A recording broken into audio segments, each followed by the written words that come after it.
Cidade Universitária, um programa com som e imagem que foca a Academia Transmontana. Para ouvir todas as quintas-feiras às 19 horas na Universidade FM e ver na UTAD TV. Olá, bem-vindos a mais um programa Cidade Universitária, todas as quintas-feiras às 19 horas na Universidade FM, programa que será repetido ao domingo às 9 horas e que será posteriormente transmitido pela UTAD TV. Depois da pausa para o Natal e para os festejos de final de ano, regressamos então ao programa e mais um tema. Hoje, como convidada, temos a doutora Elsa Justino, administradora dos Serviços de Ação Social e da UTAD, mas não é esse o motivo que nos traz cá. A doutora Elsa Justino escreveu recentemente um livro, Trajetórias Escolares Improváveis, o sucesso dos estudantes de meios socialmente desfavorecidos no ensino superior, um livro que tem um editorial da Caritas e que nos fala então da história e nos conta a história e as dificuldades que alguns alunos apresentam e, no fundo, o que é necessário fazer para que estes alunos consigam e que haja mais alunos com um trajeto desfavorável, no fundo, e que consigam ter sucesso nos estudos. Antes de mais, agradeço à doutora Elsa Justino a presença aqui nos estúdios da Universidade FM e eu pergunto-lhe como é que surgiu a ideia de escrever este livro. Obrigada também pelo convite, é um gosto sempre estar aqui. Este livro é uma parte da minha tese de doutoramento, é uma parte de um capítulo e tem um pouco a ver com uma preocupação que sempre tive de compreender e de estudar aquilo que são as vivências dos estudantes no ensino superior e os percursos que os trazem até aqui. Na ação social deparamos muitas vezes com casos de extremos e eu muitas vezes me perguntava como é que estes alunos chegavam ao ensino superior. Nós tivemos um caso que é relatado aqui no início do livro, de dois irmãos gêmeos que chegaram aqui à UTAD com praticamente sem dinheiro, tinham uma pensão de sobrevivência, cada um de 60 euros, a mãe viúva, sem trabalho, e esses alunos fizeram o curso todo connosco e foram apoiados para a ação social. Um deles perdeu um ano, o irmão ficou a ajudá-lo com a bolsa que tinha, não é? Dividia a bolsa com o irmão. Foram nossos alunos colaboradores, trabalhavam connosco. E pronto, e sempre... Portanto, sobreviviam com um valor muito mínimo. Com coisas impensáveis, não é? Muitas vezes as pessoas perguntam, mas estão no ensino superior porque têm dinheiro e, portanto, de certeza que haverá outros rendimentos que estão escondidos. Em alguns casos sim, noutros não. Há casos de extrema pobreza em que mesmo assim, e isto é um bocadinho o fruto da escola pública, não é? O fruto também das políticas sociais, há alunos que chegam ao ensino superior com um percurso extraordinário. Depois, também dizer que há muitas das vezes também nós só falamos dos insucessos, não é? A tendência é procurar os insucessos e quem estuda a realidade social vai muitas vezes por aí, gosta de perceber o que é que corre mal, não é? E aqui, no fundo, é perceber o que é que corre bem, porque é exatamente o contrário. Aquilo que me levou a fazer... a escolher este tema para uma tese de doutoramento e também depois a resumi-lo e a transformá-lo de uma forma inteligível para que toda a gente pudesse lê-lo, é um bocadinho o ao contrário, ou seja, o que é que corre bem e o que é que faz com que o ensino superior português tenha dinâmicas de democratização. E, claro que partindo sempre do pressuposto, e isso é verdade, e isso não está refletido neste livro, mas está refletido na tese de doutoramento, existe efetivamente no ensino superior lógicas de reprodução social. O que é que isto quer dizer? Que são os filhos dos licenciados aqueles que mais se fazem representar no ensino superior e aqueles que mais beneficiam do ensino superior. Mas não é isso que está aqui retratado. Aqui o que está retratado é exatamente o contrário. É como é que alunos de baixa condição socioeconómica e sociocultural, portanto, famílias em que eles são os primeiros no ensino superior, portanto, os pais não são licenciados e muitas vezes os pais são pouco escolarizados, como é que esses alunos chegam ao ensino superior e toda a dinâmica familiar e escolar que fez com que eles sejam esse caso de sucesso.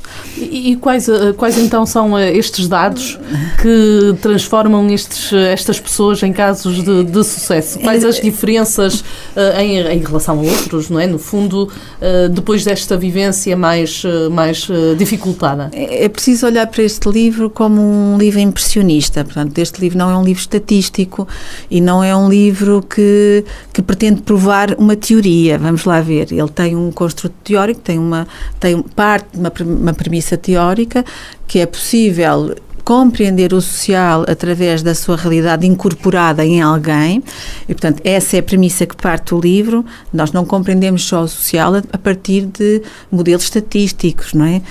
Ou de olhar para a estatística e ver quantos. Aqui não estamos à procura disso. Aqui isto é uma visão impressionista sobre aquilo que é a realidade social.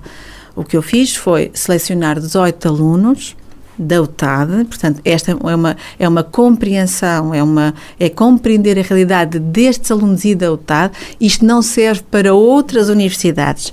Isto é compreender a realidade na sua forma fragmentada, ou seja, é este bocadinho de realidade, não é explicação do que se passa em todo o ensino superior. Portanto, essa é a premissa do livro, é compreender esta realidade de uma forma impressionista.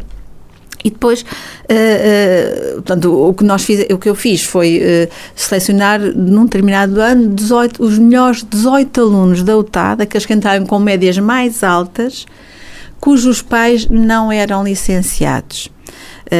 E depois há aqui um processo de escolha, portanto, fui à estatística, portanto, a um registro que nós temos que é o RAIDS, e procurei os 18 alunos com as médias mais altas. Os alunos tinham mais de 160 valores na média de ingresso ao ensino superior, eram 200 e tal na UTAD. Depois fui restringindo, eliminando os que tinham pais licenciados e por aí fora, e cheguei a estes 18 alunos. Eles eram mais, mas através de... nem todos estavam disponíveis para ter uma entrevista em profundidade, para falar comigo e para explicar a vida deles, não é? Em pormenor, falar sobre eles, e consegui que 18 alunos contassem um bocadinho a sua história de vida, que ainda é pequenina, porque eles têm 18 anos, não é?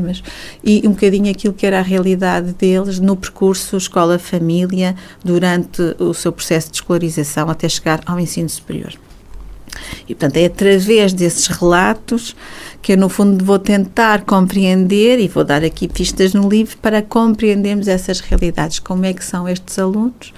Que características é que eles têm que fazem com que eles tenham chegado e sejam casos de sucesso e tenham chegado ao ensino superior? E quais são estas características que destacam? Algumas destas características, portanto, o que aqui procurávamos saber era a diversidade de realidades, não a regularidade, não era saber quais as características que todos tinham, era saber quais as características diferentes que faziam deste grupo, portanto, um grupo especial.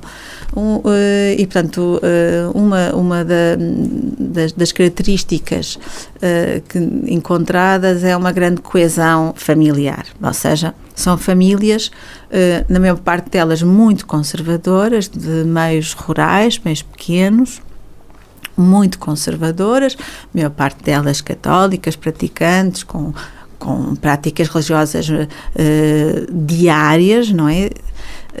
E com uma grande coesão familiar. Portanto, são famílias muito unidas e muito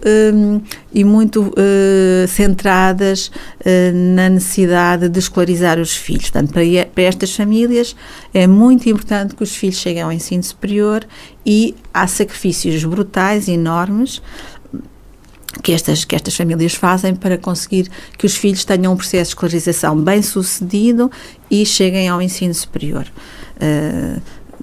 Há aqui relatos, posso-vos dizer, de uma mãe, por exemplo, também viúva, que trabalhava das 7 da manhã às 11 da noite para sustentar 2 filhas, uma já no ensino superior, a outra veio para a UTAD.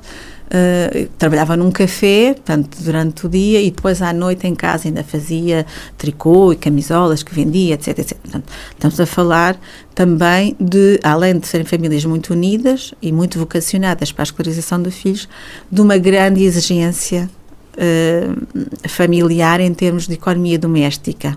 São pessoas que sobrevivem com muito pouco e muito exigentes com os seus gastos.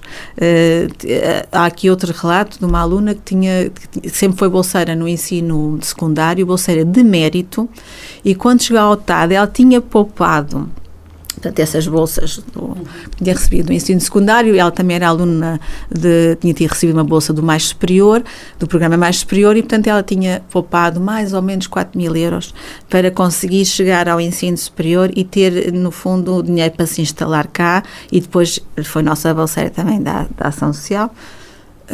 E eu penso assim, quantas famílias podem dizer que um filho que recebe uma bolsa por mérito durante o ensino secundário consegue ainda, tendo tantas necessidades, não é? Consegue ainda ter a austeridade e a disciplina de guardar esse dinheiro para vir para o superior, não é? Se calhar comprava um tablet, ou comprava um telemóvel, ou comprava umas calças melhores, não é? Nós pensamos sempre nisso, ou fazia uma viagem. Pronto. Estas famílias têm esta característica. Portanto, aquilo que teoricamente nós chamamos uma ordem moral doméstica muito arraigada, portanto, são famílias com regras e muito próprias, conservadoras, neste caso católicas, podiam ser de outra confissão religiosa, mas no caso católicas, praticantes, estão no coro, estão na catequese, as mães são catequistas, em alguns casos, eles vão à missa todos os domingos, almoçam ao domingo em casa de um dos familiares, portanto, há assim uma dinâmica familiar muito, muito fechada, muito para dentro, e também muito, muito ritmada, e depois um grande fechamento entre portanto, funcionam muito no clã, não é? E depois muito solidários entre eles, etc. E depois no fundo também esta forma de estar na vida com lógicas de sobrevivência enormes. Depois também é interessante perceber que muitos destes alunos são filhos da escola pública, e se calhar as pessoas não têm muito essa noção. A grande parte destes alunos são alunos que sofreram a reforma do fecho das escolas pequenas, e nós estamos à espera sempre de ver, isto correu-lhes mal, não é? Porque havia uma contrariedade da maior parte da população. Exatamente, portanto, quando fecharam essas escolas, nós começámos a pensar, será que estes alunos vão ter sucesso ou não? E efetivamente, na minha opinião, e para estes casos, não podemos generalizar, correu bem. Temos aqui alunos que têm 12 horas de escola entre o trajeto de casa para a escola. Portanto, levantam-se às 6 da manhã, apanham o autocarro escolar, fazem percurso de 1 hora de autocarro, chegam à escola e têm que estar o dia todo na escola. Os prolongamentos, enfim. Porque não podem regressar a casa, não é? Têm que estar o dia todo na escola e depois regressam a casa ao final do dia. Por volta das 6 da tarde é que vão para... Portanto, eles estão 12 horas entre a escola e o percurso escolar, e, portanto, eles são muito também filhos do resultado daquilo que são as políticas públicas da escola, da escola a tempo inteiro, etc. E o que me apraz dizer é que o sucesso de alguns destes alunos tem muito a ver com isso. A escola, para eles, funcionou. Portanto, a escola pública, a escola a tempo inteiro funcionou, porque muitos destes pais não têm uma importância e dão uma importância enorme à escola como veículo de mobilidade social, portanto, a única hipótese que a família tem de sair do ciclo da pobreza, mas, ao mesmo tempo, os pais não percebem nada do que se passa na escola, não conseguem, não acompanham o estudo, porque não têm conhecimentos para apoiar os alunos no estudo, não é? Não sabem matemática, nem português, nem história, o suficiente para, a partir, por exemplo, do 7º, 8º, 9º ano, apoiar os filhos, portanto, os filhos estão sozinhos a estudar e não percebem o que é que se passa na escola. Confiam na escola Mas não estão lá, não é? Não, vão à reunião de notas, vão perceber quais são as notas dos filhos, mas não são pais participativos na escola, ou seja, em que vão lá reclamar, ou que peçam mais coisas, ou que vão lá vigiar o que é que a escola está a fazer com os filhos, não é? Portanto, os pais confiam na escola, até porque muitos deles não têm a possibilidade de outra coisa, não conseguem, não estão lá, os filhos fazem percursos de 50, 60, 70 quilómetros para frequentarem a escola, não é? Vêm das aldeias, e, portanto, são mobilizados para os centros escolares e neste ano que eu estudei, uma das nossas melhores alunas, que entrou com mais de 18 valores na UTAD em genética, vinha de um desses percursos. Era uma aluna perto de Lamego, de uma aldeia, e, portanto, tinha frequentado uma escola, o centro escolar em Lamego, e, portanto, ela fazia os trabalhos na escola, muitos trabalhos, tinha apoio ao estudo, aproveitava todas as oportunidades que os professores davam na escola de estudo acompanhado, apoio ao estudo, de explicações, entre aspas, porque ela nunca teve explicações, portanto... Aproveitava tudo que a escola dava para o estudo, não é? Também tem que haver a motivação pessoal dos alunos para chegarem mais longe. É assim, eu não consigo medir isso, porque eu não sou psicóloga e, portanto, eu olho para isto na dimensão social e olho para estas realidades tentando compreender a realidade social incorporada naquela pessoa, ou seja, não consigo, obviamente que eles terão características próprias, eventualmente terão, não sei.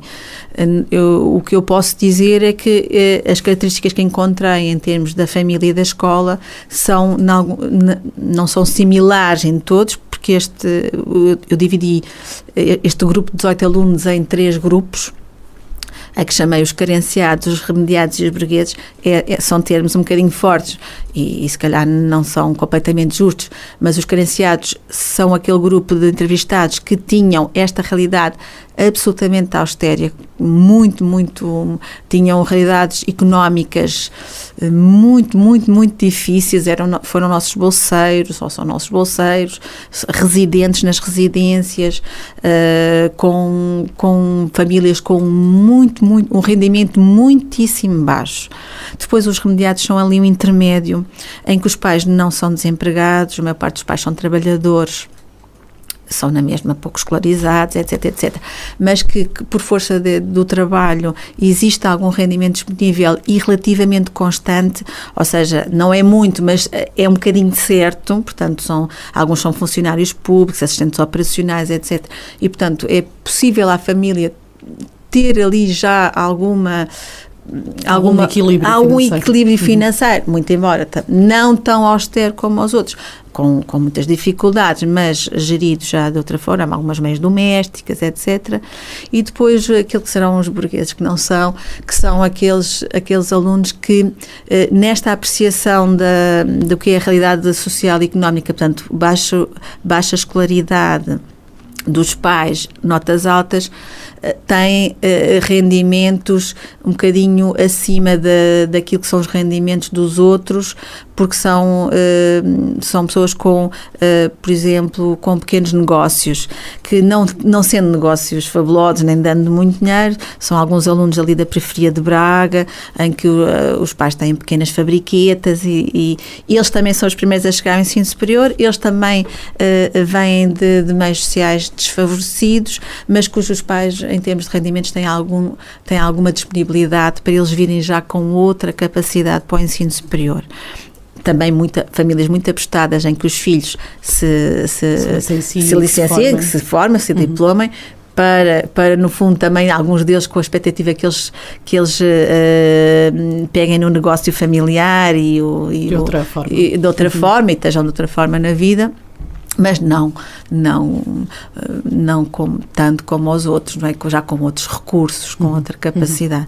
Portanto, e há aqui, a nível social, como é que eles se integram na UTAD? Há o estigma da pobreza? Existe esse estigma? Assim, ou aqui, estamos a falar aqui, em particular, de uma universidade em que a grande parte dos alunos portanto, têm limitações financeiras, portanto, são os dados que foram apresentados recentemente num estudo, há maiores limitações. Há este estigma porque no fundo a vida académica exige ter algum dinheiro de bolso, estamos a falar para saídas, para umas festas, ou estes alunos conseguem integrar-se? É assim, muito curioso, essa pergunta é muito interessante e é muito curioso olhar para isso.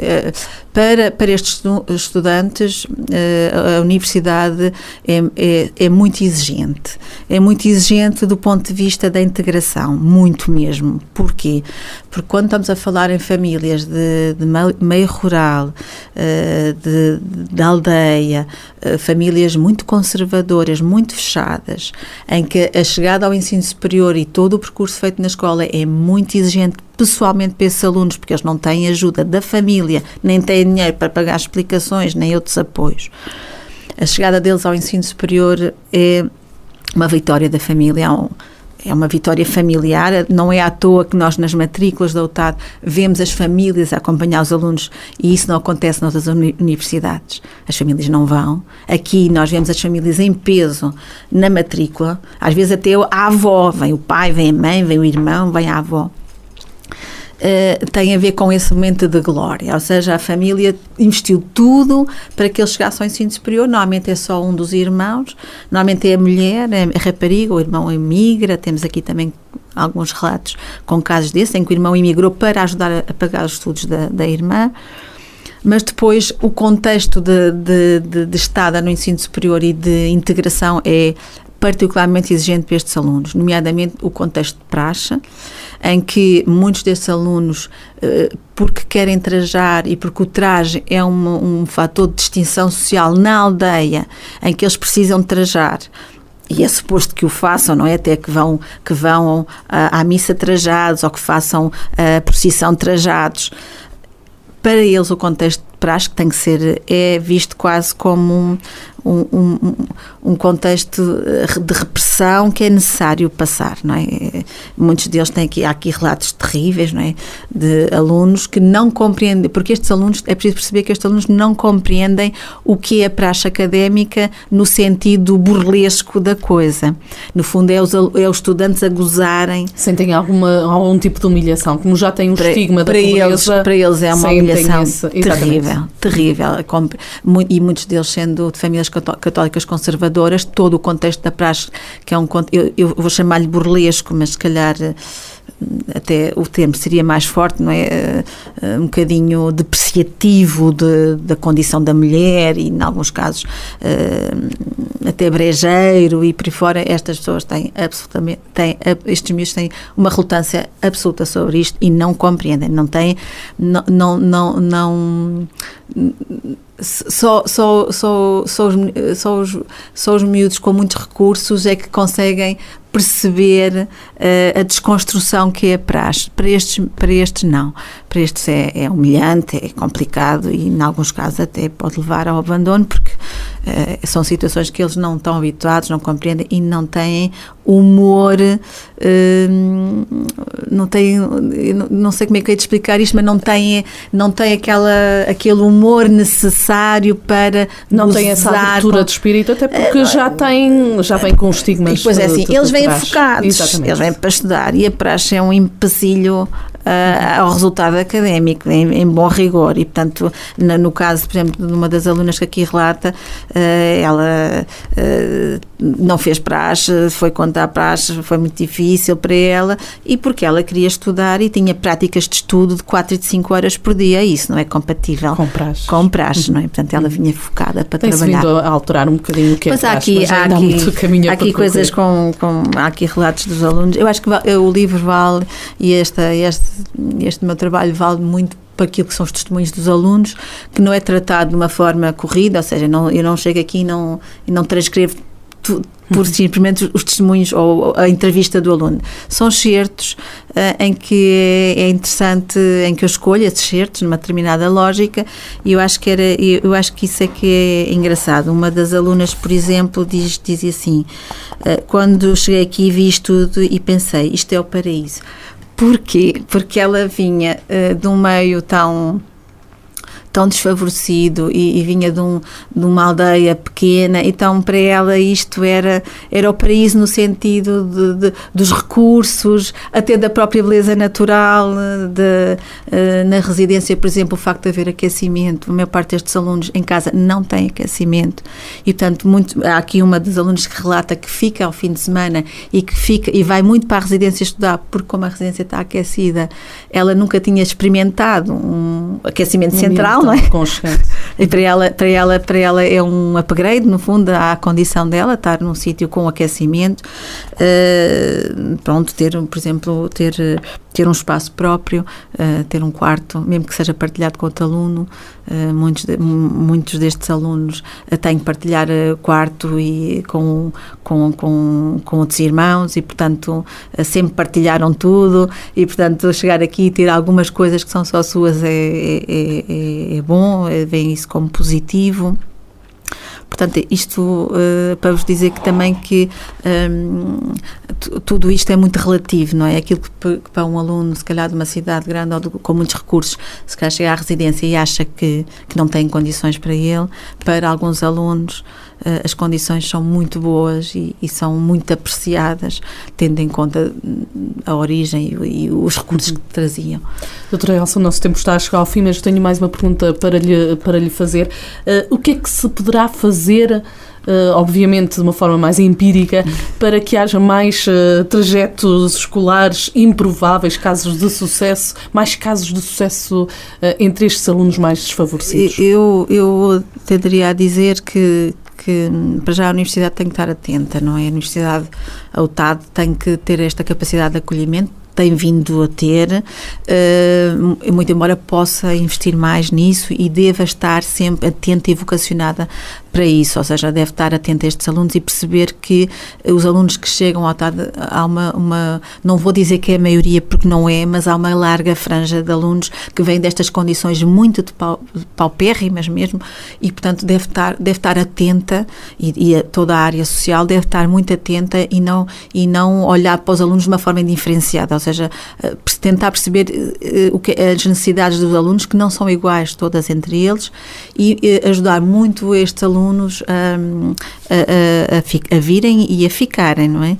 Depois há eventualmente aqui de uma forma mais estrutural e mais abrangente, eu diria que deveria existir uma grande ligação entre a ação social do ensino superior e a ação social no secundário, e essa ligação não existe. Estes alunos chegam ao ensino superior, nós não sabemos nada sobre eles, zero.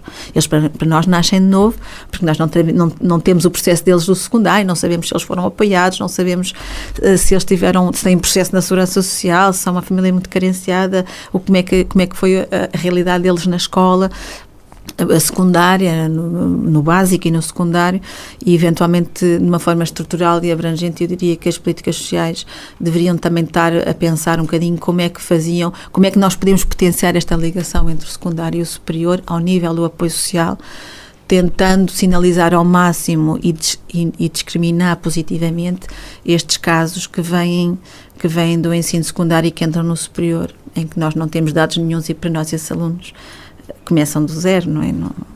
Vamos perguntar-lhes tudo novo, vamos perguntar-lhes tudo. Vamos já tivessem um relatório. Eventualmente, se houvesse aqui a possibilidade de haver alguma ligação entre o secundário e o superior, esses alunos viessem sinalizados, até com um processo social mais minimamente detalhado. Até porque tem aqueles principais problemas logo no início, nos primeiros meses. Eu acho que isso poderia ajudar. Depois, realmente, as condições da universidade, e isto é um problema da universidade, que a universidade tem que tratar e não pode chutar para cima. A universidade deve estar atenta a esta realidade social e deve tratá-la e acarinhá-la de uma forma e estar sempre presente, e ter sempre presente que estes alunos existem e que a universidade tem muito para fazer e para lhes dar. Doutora Elsa Justino, agradeço a sua presença aqui nos estúdios da Universidade FM, um tema muito interessante, trajetórias escolares improváveis, o sucesso dos estudantes de meios socialmente desfavorecidos no ensino superior, obra de Elsa Justino, no âmbito do doutoramento em Serviço Social pela Universidade Católica. Nós terminamos por aqui este programa, voltamos para a semana com mais um tema e mais convidados. Cidade Universitária, um programa com som e imagem que foca a Academia Transmontana. Para ouvir todas as quintas-feiras às 19 horas na Universidade FM e ver na UTAD TV.